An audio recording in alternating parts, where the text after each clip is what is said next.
Good morning. मेरा नाम doctor Aditya व्यास है। मैं सनफ्लावर हॉस्पिटल में MD medicine infectious disease specialist हूँ।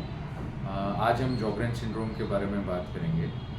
जॉगरेन syndrome is a chronic autoimmune disorder which affects the lacrimal and salivary glands, यानी कि वो ग्लैंड्स जो आँखों के टीयर्स बनाते हैं और मुंह में सलाइवा पैदा करते हैं। जॉगरेन सिंड्रोम कॉमनली फीमेल्स में ज़्यादा देखने को मिलता है, अराउंड इन द लेट 50, 60 या 50-60 साल की उम्र की लेडीज़ हो उसमें देखने को ज़्यादातर मिलता है।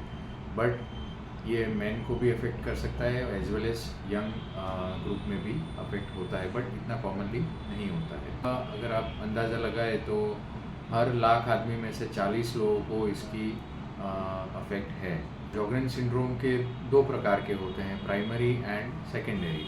प्राइमरी जॉगरेन सिंड्रोम जो है वो मेनली एक खुद ही बीमारी होती है और जो लैक्राइमल ग्लैंड्स और सलाइवरी ग्लैंड्स को अफेक्ट कर सकती है। सेकेंडरी जॉगरेन सिंड्रोम में क्या होता है कि वो किसी और बीमारी के साथ में डेवलप होती है, जैसे गठियावा आप बोलते हो, SLE है, जो ऑटो इम्यून डिजीज़ है उसका हिस्सा बन सकती है। इसके सिम्टम्स के बारे में हम बात करें तो आँखों में पानी कम बनने की वजह से, टीयर्स कम बनने की वजह से आपको कॉमनली जो डेली एक्टिविटीज़ की बात करें तो आई स्ट्रेन होना, आई पेन होना, खुजली आना आँखों में, कुछ फॉरेन बॉडी फंस गया हो ऐसे सेंसेशन होना, मुंह सूख जाना जिसकी वजह से खाना पसंद नहीं आना, ये सब लक्षण हो सकते हैं। अब ये बीमारी अगर आँखों और मुंह तक ही सीमित है तो यही लक्षण रहेंगे, पर शरीर के दूसरे ऑर्गन्स को भी अफेक्ट कर सकता है। So it can affect your heart, lungs, liver, kidney as well as your GI system, यानी आपकी आंतों में भी ये असर कर सकता है। इसकी डायग्नोस की बात करें हम तो जॉगरेन सिंड्रोम को डायग्नोस करने के लिए blood reports, sonography, MRI, CT scan वगैरह का इस्तेमाल किया जा सकता है। जो डायग्नोस्टिक टेस्ट होता है वो एंटीबॉडी टेस्ट होता है, इसका एंटी-रो, एंटी-ला, उससे हम इसका 100% निदान कर सकते हैं।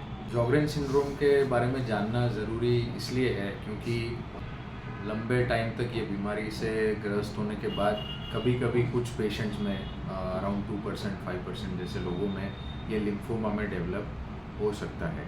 Lymphoma is basically a blood cancer है जो लंबे टाइम तक कुछ परसेंटेज ऑफ पेशेंट्स में जिनको जॉगरेन सिंड्रोम होता है उनको लिम्फोमा, नॉन हॉजकिन्स लिम्फोमा होने की पॉसिबिलिटी रहती है। इसीलिए ये बीमारी ट्रबलिंग है, लाइफस्टाइल में बहुत हैम्पर करती है और इसका इलाज पॉसिबल है। क्रोनिक बीमारी है, आपको दवाई लंबे टाइम तक लेना पड़ता है, बट अगर आपको ऐसे कोई भी लक्षण हो तो आप अपने नज़दीकी फिजिशियन या रूमेटोलॉजिस्ट से तुरंत कंसल्ट करें।